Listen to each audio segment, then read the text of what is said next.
Hello world, welcome back to my channel. My name's Paul. Today I'm heading from Leonora, just there, down towards Perth again. Probably stop in Southern Cross or something tonight. Now between Leonora and Kalgoorlie there's Menzies, Banda, the Broad Arrow Tavern, some quite famous places, so I'll actually do a video between here and Kalgoorlie.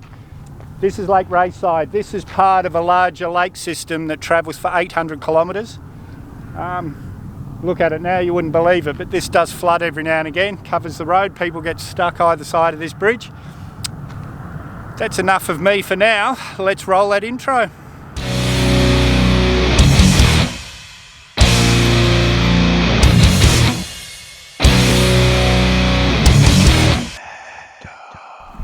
Now, about halfway between Leonora and Laverton, you'll see the turn off to Kookynie. There's a few things to see out here, but let's go into town and have a look. Living ghost town, they call it. Come with us in Kookynie. And this is the historic township of Kookynie. A living ghost town. In its heyday, gold was first found here in 1895. In its heyday, around 1897, or late 1890s, early 1900s, there was 11 pubs here. Now there's, I can see, about 5 old buildings, but there was 11 pubs. 7 of them were licensed, 4 of them were sly grog. Yes, there's all sorts of, there's ruins over there. You could explore here for a couple of hours easily. This is the oldest cemetery.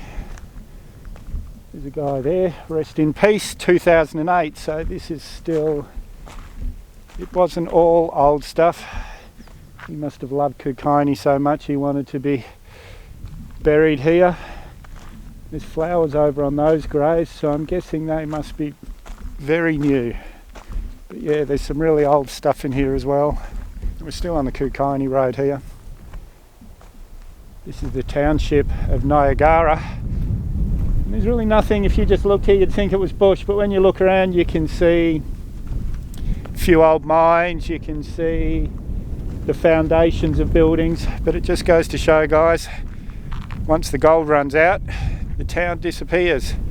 Imagine living out here in 1896. So as you would have noticed in a lot of Western Australia, where it's a very dry place, the Goldfields are some of the driest country on the planet. When John Forrest came here in the late 1800s, he decided they needed more water, so they built the Niagara Dam. This is just unbelievable, guys. 1897 this was constructed.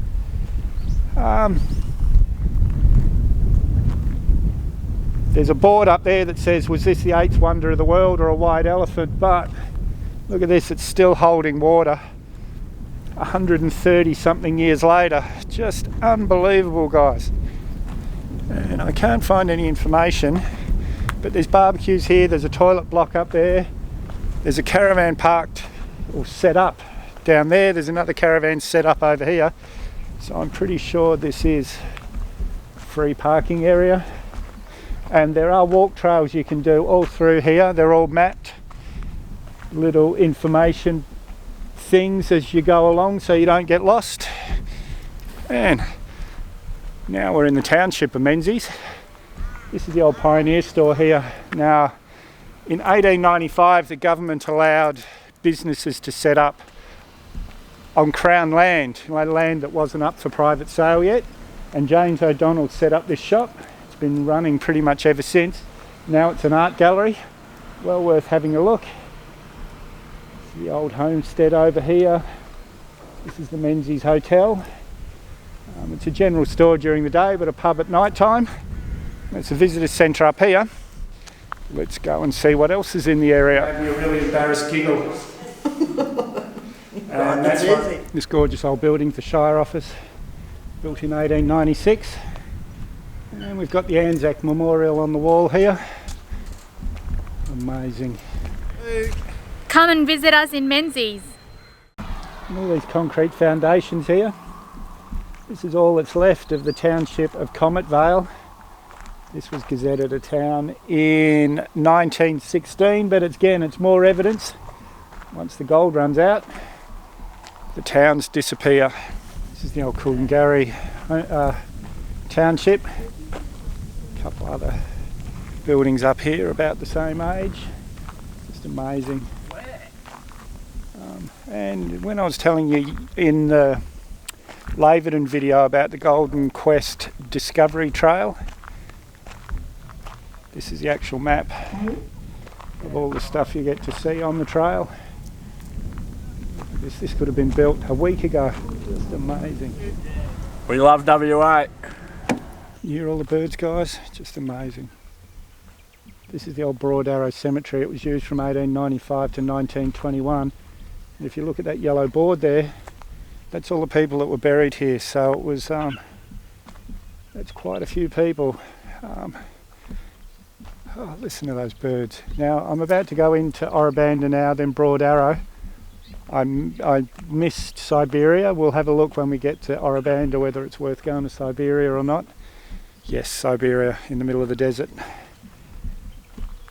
But right now I'm going to sit here and just relax for a bit, listen to the birds. Now we're in the old township of Banda. This was originally known as the 45 Mile or Cashman's, after the prospector Cashman and his partner Lee, who originally found the first bit of gold here. They pulled out 1,000 ounces in a few months from this spot. Siberia that I was talking about is up the road here. I was nearly there before, but I took a turn off on the road that took me back to the bitumen rather than took me to Siberia, but that's all right. And I've shown you enough old towns today. I don't think I'm going to head there. This pub, now this was a running pub in my time. I've been drunk in here. And if you Google Banda, unfortunately you'll hear more about the modern times at this pub than you will. There was something, I'm not going to get into it, but it was a pretty disappointing thing happened here a while ago. You Google it, you'll hear.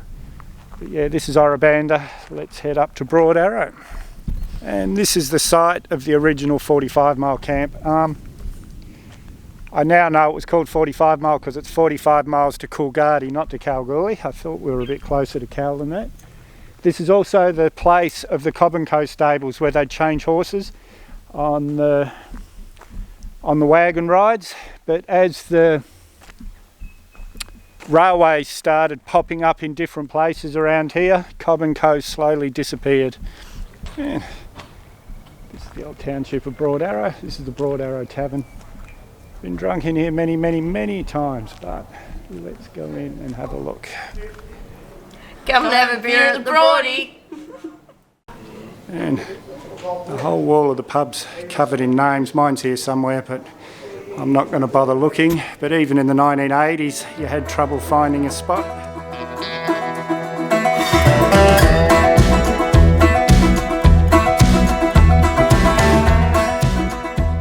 Come and ride the Goldfields.